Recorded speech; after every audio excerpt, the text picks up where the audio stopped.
Good morning, friends. Welcome back to Cosmopolitan Cornbread.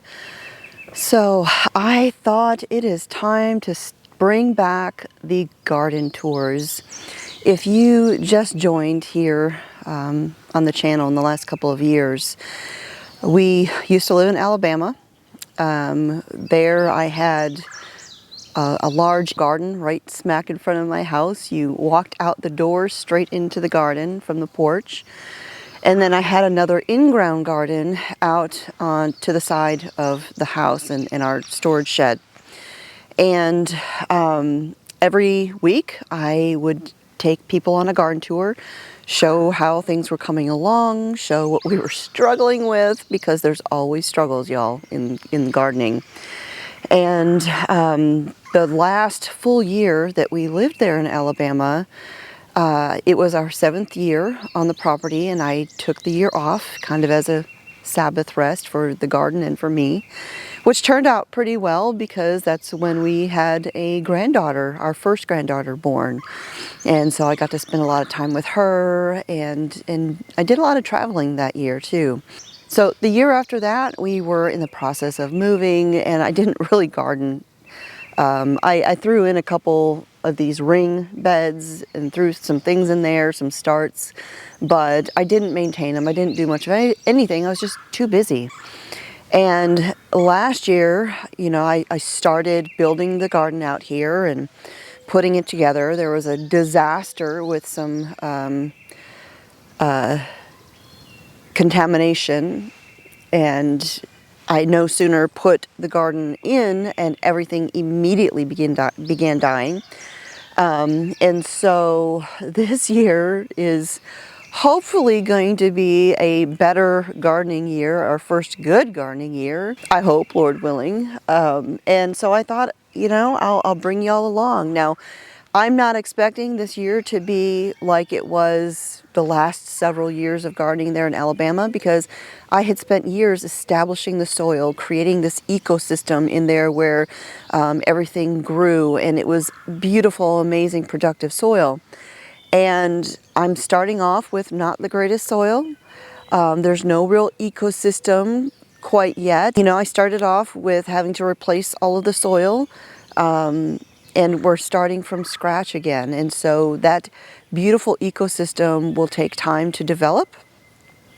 But hopefully, before too long, it'll be better. And hopefully this year will be better than last year, because, last year was a little bit of a disaster. But this is going to be a full garden tour. I'm going to take you through everything. And I wanted to get it filmed kind of early this morning because today is going to be a work day out here. I've got a lot more things to do. And while the weather is wonderful, it's going to be in the 70s today, 70s tomorrow, cool in the morning. I want to take advantage of that and get as much done as I can before Arkansas summer arrives. All right, so I'm going to set down my coffee over here in my sitting area, and we'll get started. And y'all, these ball canister style lids for the wide mouth jars perfectly fits the top of my coffee cup and keeps any bugs from flying in there when I'm outside. Coming into the garden, we've got right here immediately inside, I have a long bed that I just kind of threw together with some rocks last spring as edging, and these are just naturally provided by our creek down there, and put up a trellis for things that climb. Last year I grew beans, NT half runners on this, and this year I've got oh gosh, I can never remember what these things are called. Zucchini or rampicante squash? It's the great big trumpet ones. I grew them a few years ago in Alabama and ended up with one that in particular that was just gigantic. If I can find a picture of it, I'll show it to you here.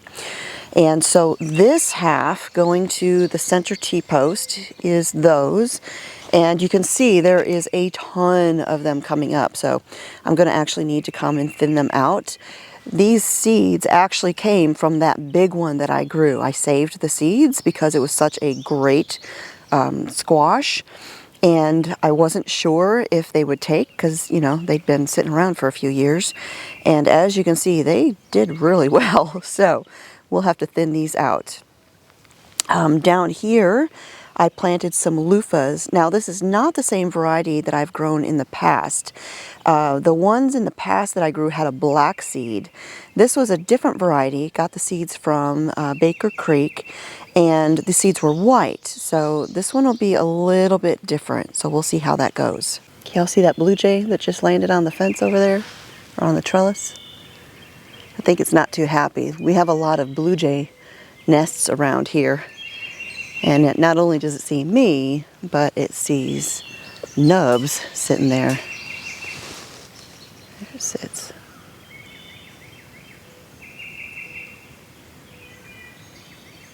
Right over there.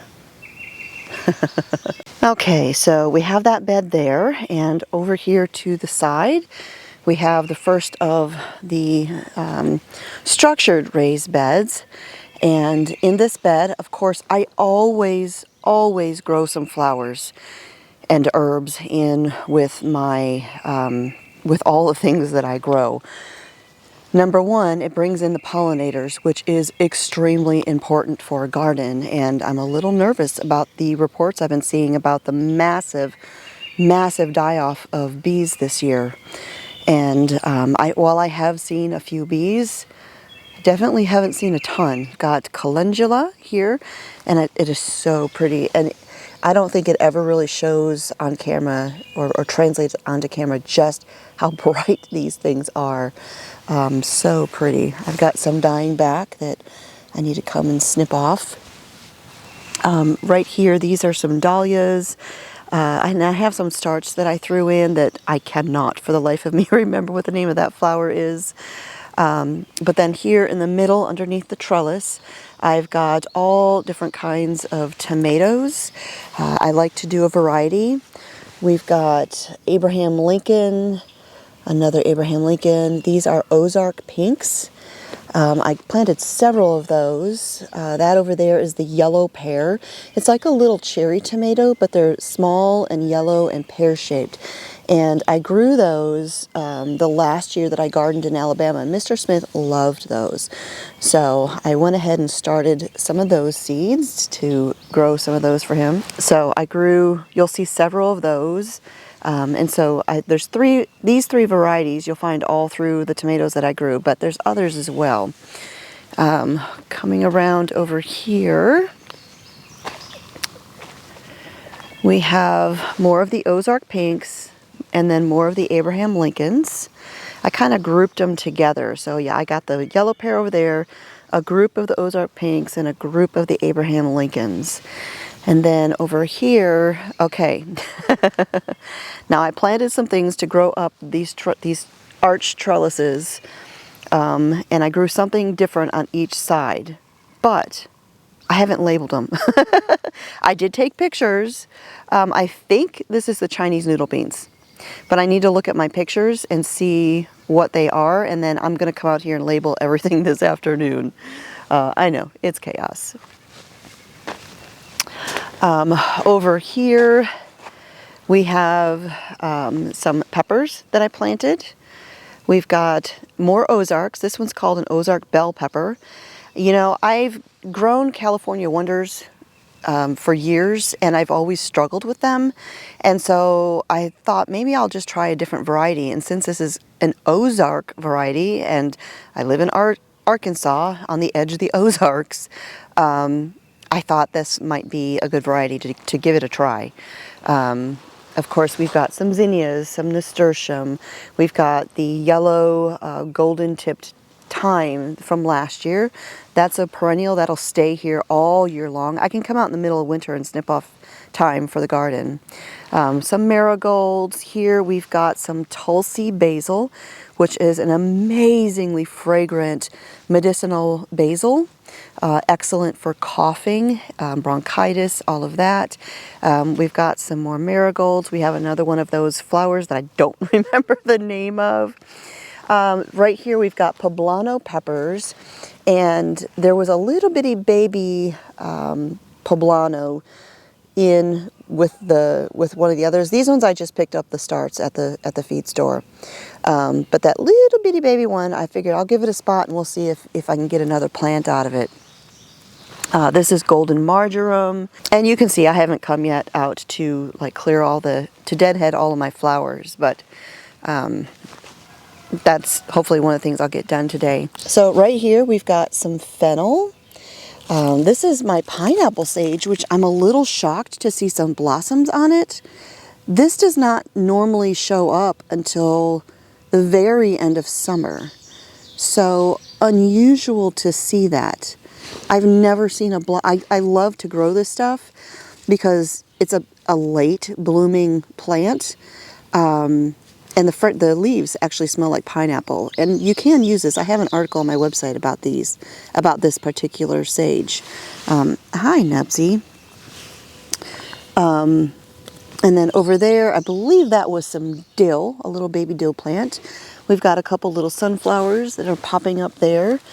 Some more zinnias, some dianthus, which I need to deadhead. Over here, you know, we've got some petunias. Again, flowers everywhere. Some more Ozark bell peppers, a Tams jalapeno, some starfish, Brazilian starfish. That is a little sweet bonnet. You can see I just planted my peppers this week. A Brazilian, that's a sweet bonnet. So it's like a Scotch bonnet, but it's mild and sweet flavored. It's not supposed to be a spicy one. So that's a new one for me. And then I have a cayenne pepper over there. And whatever I planted over here to go up this trellis has not germinated. Not seeing anything over there yet. So I need to check my list, check my photos, see what it was exactly that I planted. And then right here, I've got some onions. And y'all, I struggle with onions. I have never successfully grown normal onions that you dice up, you know, in your kitchen. So I'm gonna try. I'm determined to one of these days get a good bunch of onions. So we'll see. All right, swinging over here. This is a bed that, as you can see, we just made out of logs from one of the trees that we cut down to clear for the garden. Last year we had cucumbers in here. This year I currently have some of my wonderful magnolia tendril peas. I love, love, love these things. Oh, I had a branch break. We had some nasty storms this week. I'll pull that off. We don't want to see that unsightly thing here in the garden. Yeah, we had some nasty storms roll through, and while we didn't get a ton of rain, it was very windy. Oh, look. I see my very first blossoms. Oh, that's so exciting. Y'all, these peas, you eat the whole pod. They're like, you know, these are the kind that you eat the whole pod. They are so good. And usually I don't like pea pods, but I grew these one year just as an experiment. I always like to try to grow something new that I've never grown before. But I grew these just because they were so pretty, and really I grew them for the blossoms. I figured they'll go up, they'll go early, and bring in the pollinators. And I discovered I love these things. They're so good to just snack on when you're out here in the garden. All right, so as you can see, I've put some of my arch trellises up. So we're going to go right down through here. Now I do plan on covering all of the walkways with the ground cover fabric just to reduce the amount of maintenance that I need to do in the walkways.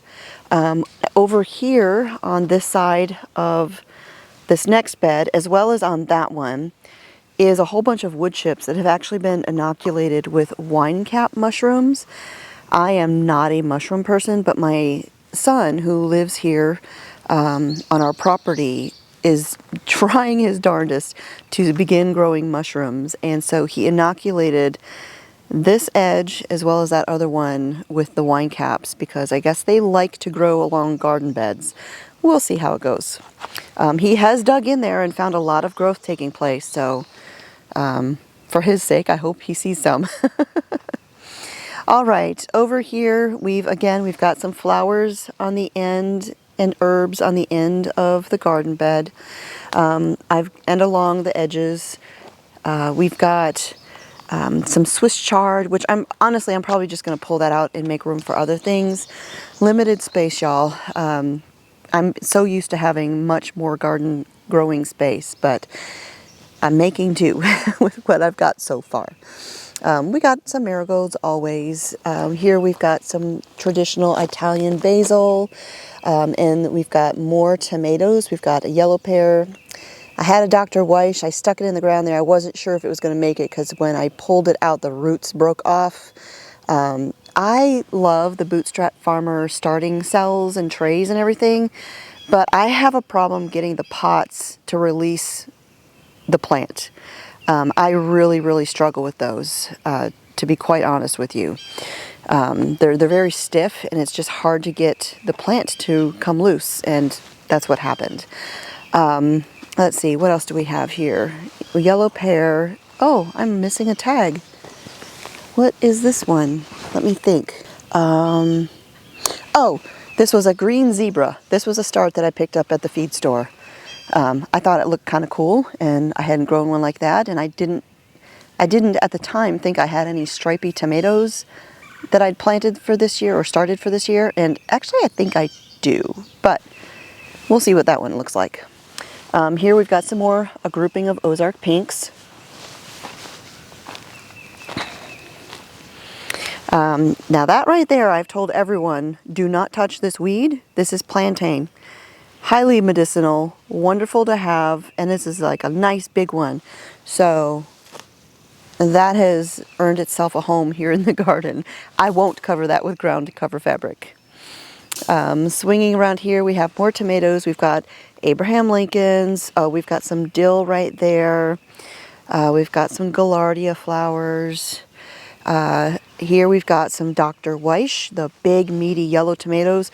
Biggest tomato I've ever grown by far was a Dr. Weiss, and it was almost, I think it was almost 3 pounds. It was amazing. I could not believe it. Somewhere I have a video of when I weighed it, but I have no idea where that is. All right, some Hungarian heart tomatoes. And I'm already getting some pest pressure, y'all. Such is life. And then over here, something else I planted to grow up the trellis, but I have not looked at my photos to label these yet. Again, that'll happen this afternoon. So the next garden tour I do, I will know what I planted on all of these. Right there we have some hyssop growing and some tricolored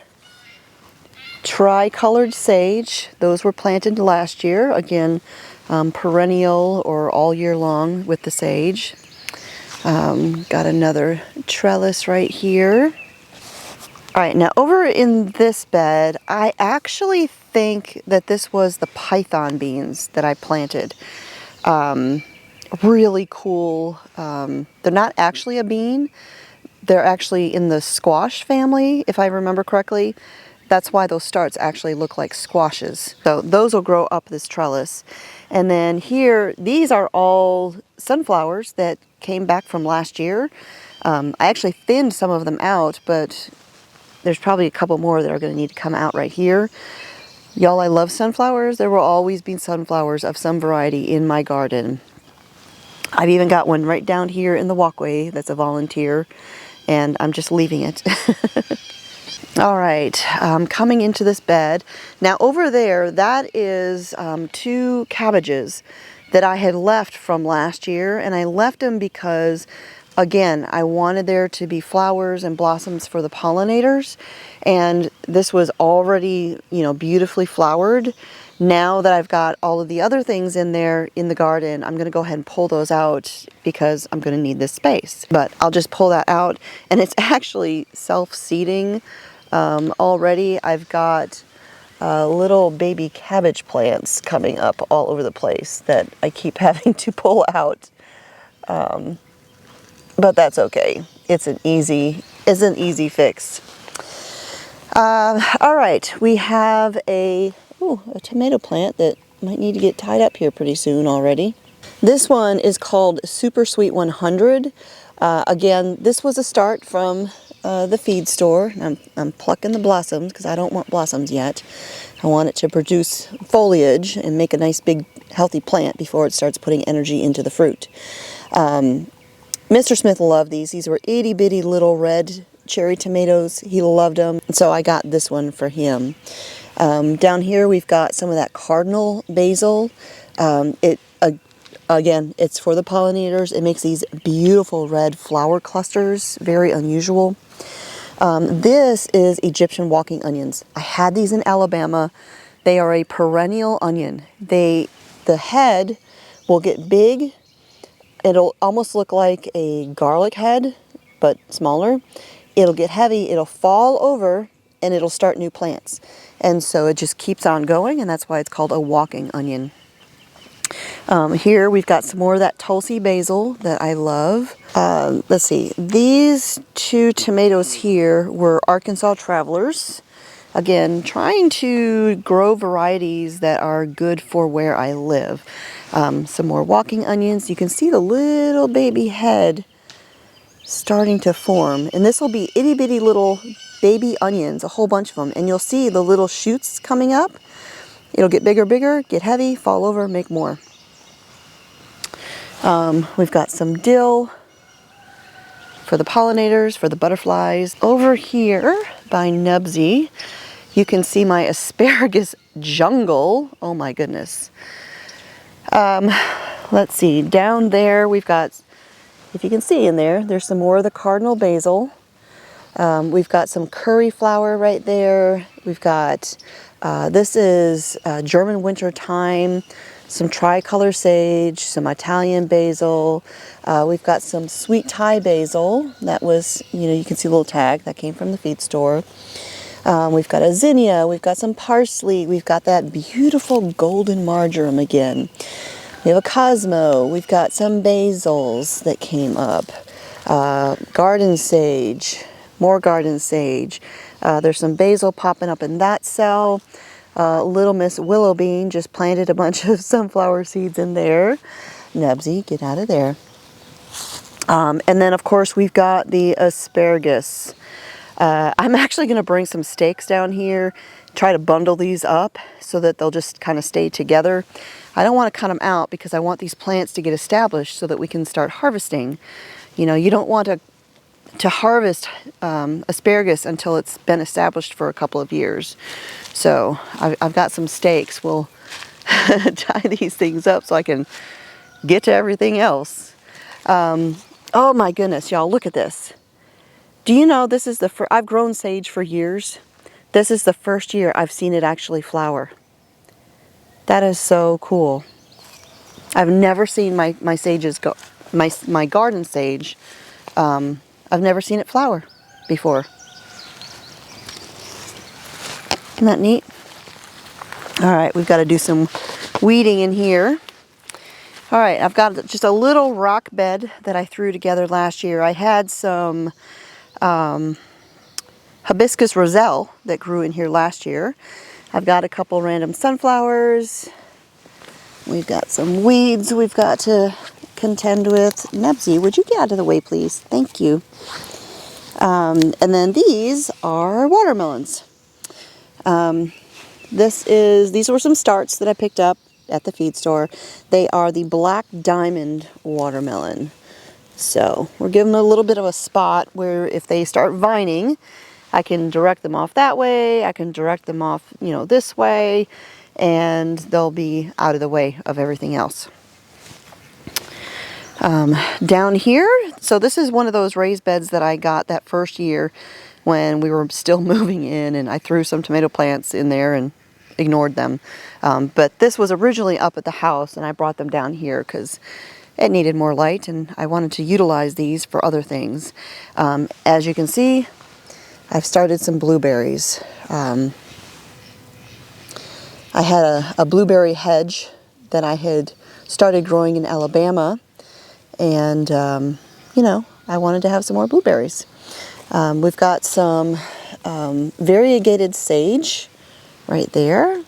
Always some flowers. We've got some marigolds. We've got some more dianthus.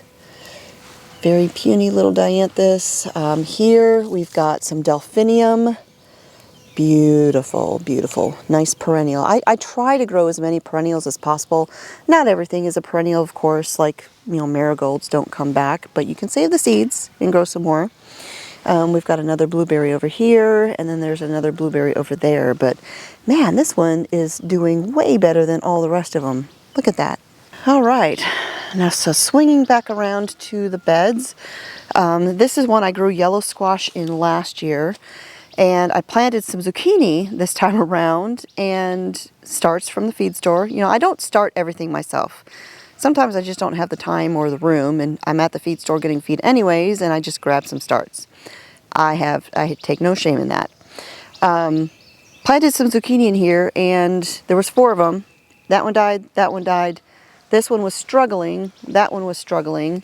But I came out here and did some feeding, and they seem to be perking back up, and all of the new growth in the middle is showing a little more color. So, you know, this bed did really well last year. I had yellow squash galore, the crookneck squash. So I thought this would be a good bed, but everything was struggling. Even the nasturtium there was starting to turn yellow. So it looked like I needed to immediately begin feeding. Just because soil's organic doesn't mean it's actually good soil. I've talked about that in the past. All right, so here we've got some beans. This year, or last year, I started with bush beans. Didn't realize they were bush beans. That was not great. Didn't do well at all. Pulled them all out. Planted cucumbers, had cucumbers galore. Actually, the cucumbers were my son's. He wanted to grow cucumbers to make pickles, and I told him he could use this bed. And so he came out here and he planted, I think it was 2 different kinds of pickles. Of course, this year, I'm using it for my beans, my NT half runners again. And I came out here, now we got a whole bunch of wood chips from the power company last year. And the problem with that, now, of course, it's great. Yes, I can use the wood chips for gardening. I can use them for the walkways, etc., etc. When they chop up trees, it's everything with the tree and anything growing on the tree. And for the first time, I found poison ivy on the property. I had actually not seen any poison ivy anywhere around here except way, way up in the woods. And I already dealt with just about all of it, but there's a couple that I missed. So this is another thing that's going to be getting done today. And you can see I'm already getting my beans eaten up by something. Terrible, terrible, terrible. I've got trellises. This is one of the things that I've been working on. So being careful on these cattle panels. All right, this bed down here, we've got more peppers. We've got some zinnias. So we've got another sweet bonnet pepper, a poblano ancho. So it's a poblano when it's green, and when it fully ripens, it's an ancho. And I love to use ancho chili powder, and so I thought, you know what? Well, let's grow my own. We've got some amazing lavender down here. These flowers are so pretty. I picked this start up at the Sharon's Garden Nursery up there in Fort Smith. And this is Spanish lavender. I'd never seen this one before, so I thought I needed it in my garden. Okay, over there, again, we have a flower that I planted this the last time I came out here and I showed you all the garden. I couldn't remember what that was, and I still have not gone back to look at my videos to see what it was I had planted there. It was some sort of perennial flower. We've got a zinnia over there. And then over there on that side, I planted a few more watermelons, different variety. These were the sugar babies. More pepper plants, Brazilian starfish, Ozark bell, cayenne, another Brazilian starfish. What is this one? Where's my tag? Oh no. This one might be a cayenne because I found a random tag laying on the ground, and I think maybe little Miss Willowbean might have grabbed it out of there. I don't know. Over here we've got comfrey. I tried to grow comfrey. Well, I do grow comfrey in the garden. Not usually in the beds, but I stuck one of them in a bed, and I have it in other areas as well. You might have seen it over there by the asparagus growing on the outside of the end of the bed. This I use for fertilizer, y'all. I did not harvest it last year because it was just starting to grow, but this year I will. You can cut this completely back several times a year. It'll keep on growing. You can make a comfrey tea out of it to water your plants with. It's amazing fertilizer. You can also use it as a green mulch, chop it down, lay it around plants if you've got the space for it. But comfrey is a wonderful thing to have in your garden. And I mentioned in a previous video, this pitiful looking thing right here is going to be a compost bed this year. I'm kind of experimenting where I have one bed that I put all the compost stuff in, all the coffee grinds, the coffee filters that are compostable, you know, the unbleached, etc. All of the kitchen scraps, just all those things, the stuff from the garden, and throwing everything in here. And once winter comes, I'll cover this up, let it all kind of cook down. I have a tool that I bought just for mixing in all of the soil. You can see these cabbage plants are still trying to grow, which is kind of funny. But we'll break this all down, and then I will plant in this next year. And we'll just see, you know, and then next year I'll pick another bed to use as a compost bed. And of course, this will be a several years long experiment to see how that works, but you never know until you try, and you won't know until you get started. So that's what we're doing. All right, back over here about the blueberries. And then, again, I ran out of space, but I started a million plants like I usually do. And so I had picked up some buckets and drilled holes for drainage, put in some tomato plants. We've got Ozark pinks. It's a lot of the same ones. Ozark pinks. We've got yellow pear. Your tag is missing too. Oh, that was one that lost its tag in my starter tray, so I don't actually know which one that was. So it's a mystery tomato. Hungarian heart. Hungarian heart. Hungarian heart. Right in here, in this space, I laid down my ground cover. I'm doing something I've never done before, and that is using grow bags. I had all of these little baby tomato plants that needed to get out of the little, little square cells, or the little square pots, and decided to just try grow bags because it would be much more cost efficient than trying to do buckets for everything. I didn't want to spend that money when I could get grow bags for way, way less. These are 2-gallon grow bags. I don't know why I was thinking they were going to be a little bit bigger than what they are. So hopefully these will be big enough for these tomato plants. Here you can see I've still got a whole nother tray of things that I need to plant. These ones are the Bumblebee Sunrise tomatoes. They grew way, way slower than all of the rest of them, so they didn't even go into pots until a couple of weeks after all the other tomato plants did. But these are kind of stripy tomatoes, yellow, goldy, little bits of red and orange.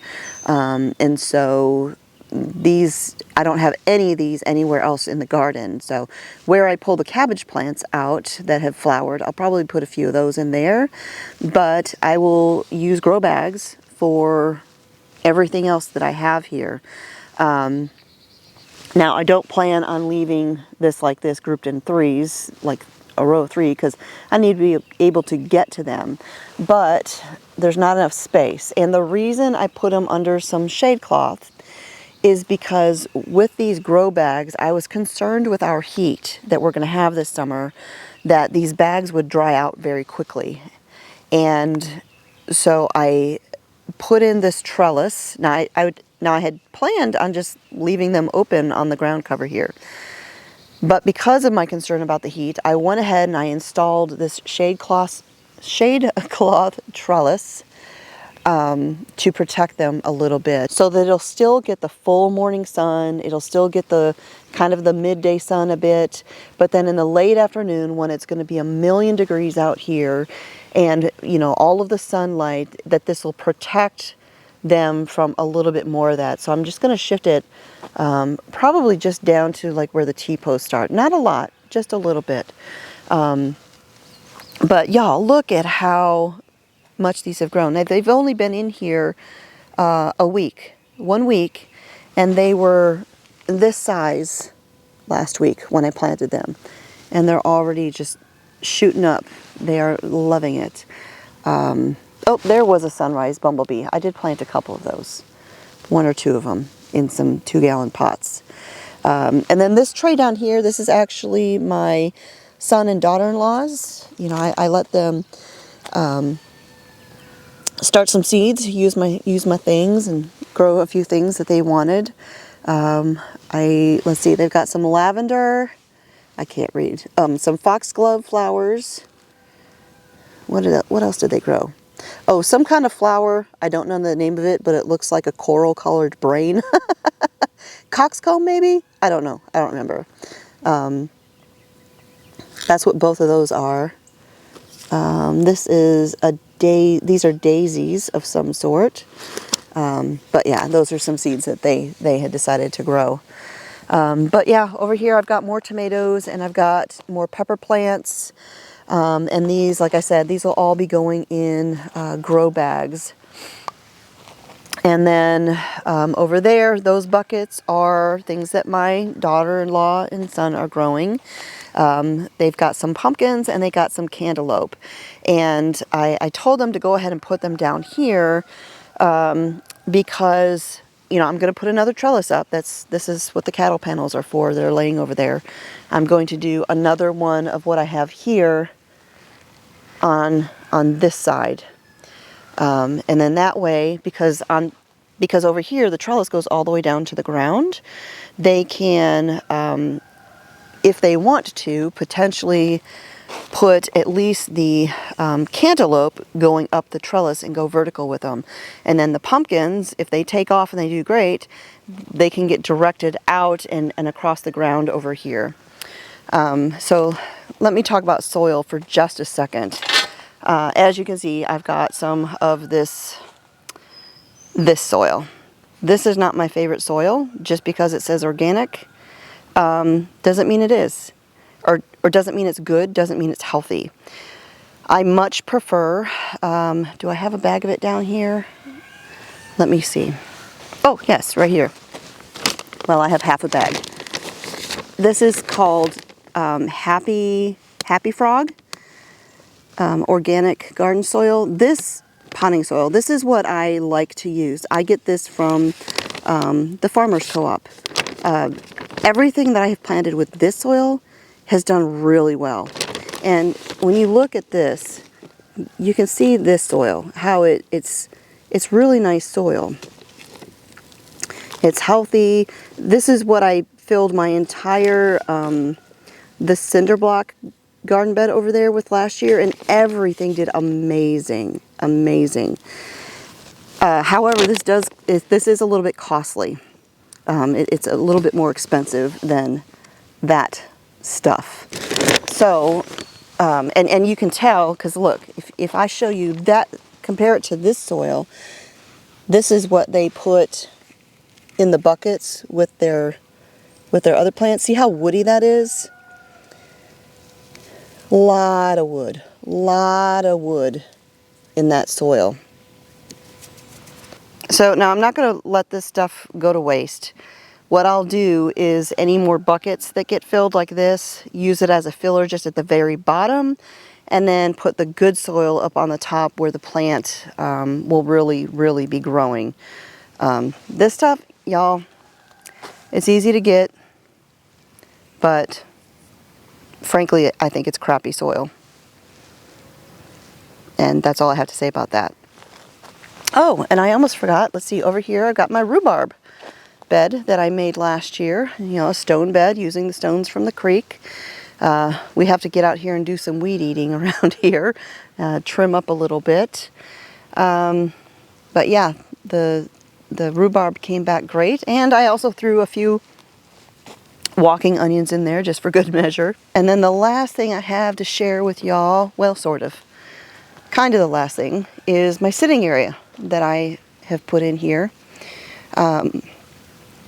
Put in a single cattle panel. I did it kind of elevated and I did it pretty wide so that I could have a nice little sitting area down here. You may recognize this table and chairs from the homestead in Alabama. I had a pair of that chair right there. Unfortunately, one of them got broken when we were moving, and there was really no way to fix it. But I still had this one. This one is part of a set with a bench, which is out on my bridge going across the creek. I created just a little sitting spot out there. And so just to kind of make them not seem incohesive or not go together or not match or whatever, I painted them the same color. So the two chairs are called Eden. And then I painted the table green. It's called Green Apple. Those are Rust-Oleum paints. Over there we have a straw bale, kind of in a shaded area. Another mushroom inoculation experiment of my son. And then on the trellis itself, grapes. I have two different varieties of muscadine grapes. Let's see, I kept the tags. These came from Sherham's in Fort Smith. This one is the Cowart Black Self-Fertiling Fresh Eating Muscadines. That's this one. And then this one over here is the Carlos 2 Muscadine, and it's a bronze one. Also self-fertile, great for juice or wine. So, two different varieties of muscadine. I did the same thing in Alabama, but when I built that trellis, I put it way too low to the ground, and it was very hard to pick the grapes because the trellis was so low. You had to climb in there and get under, almost, well, you had to sit on the ground to do it. But check out this one. I've already got grapes. Let's see if you can see it. I've got little bitty baby clusters of grapes all over on this one already, which is very surprising to me. Now, I don't know that I'll actually get any grapes this year already, but I mean, it's already making little baby ones, which is kind of cool. All right, all of that shrubbery that you see is shoots coming off that giant oak trunk from that multi-trunked tree that we had taken down so that I could have light in the garden. Massive, massive tree. As a matter of fact, just about all of that wood that you see laying back over there, and that goes like all the way around, came from just that tree. This is another project for this summer. We need to chop all that up for firewood for the wood stove. And then wrapping up over here along the side, again, we've got to get out here and weed eat this week, which is the chore I absolutely hate the most of everything outside. But I planted a lilac and another lilac, and then we've got elderberries coming back from last year. We've got a couple, so this is the one I planted, but we've got some more little baby ones that shot off from the roots because elderberries love to spread. We have another elderberry. And then, again, another elderberry. And right here we've got some bee balm which is a perennial flower. I love to plant that. I put these rings, these were here when we moved in, and so I've just kind of gathered these up from all over the property and put them around the things that I need to make sure Mr. Smith does not weed eat. And then this, I think I planted, this kind of looks like butterfly weed or milkweed. I think I planted some of that here last year, but I can't remember. So these things right here, I'm going to tell Mr. Smith, don't weed eat those just because they might be something that I planted. Might just be a weed, but you know, we'll see. Then the very last thing, comfrey. So I planted comfrey starts all along the fence over here. Again, it's wonderful fertilizer. It does have medicinal properties, comfrey.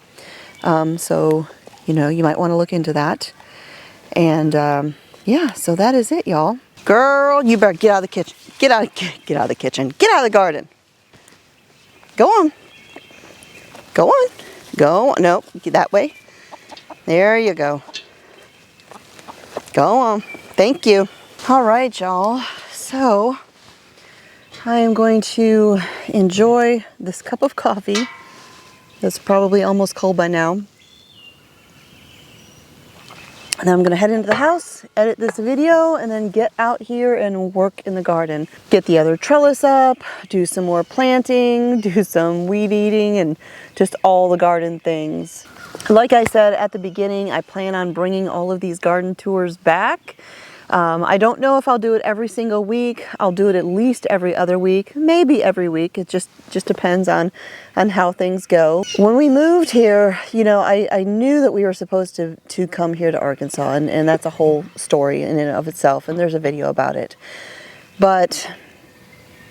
And while, you know, we made it homey and, you know, have been doing all the things to make it ours, this year, this garden so far is where it's like really now started to feel like home.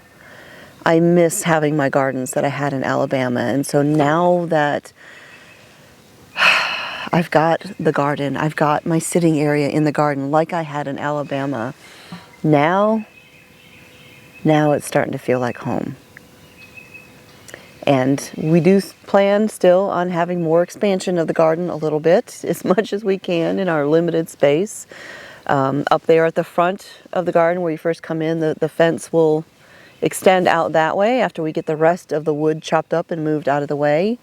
And then once that's all taken care of, this fencing that you see here behind me, it's poultry fencing from Premier One. It's electric fencing.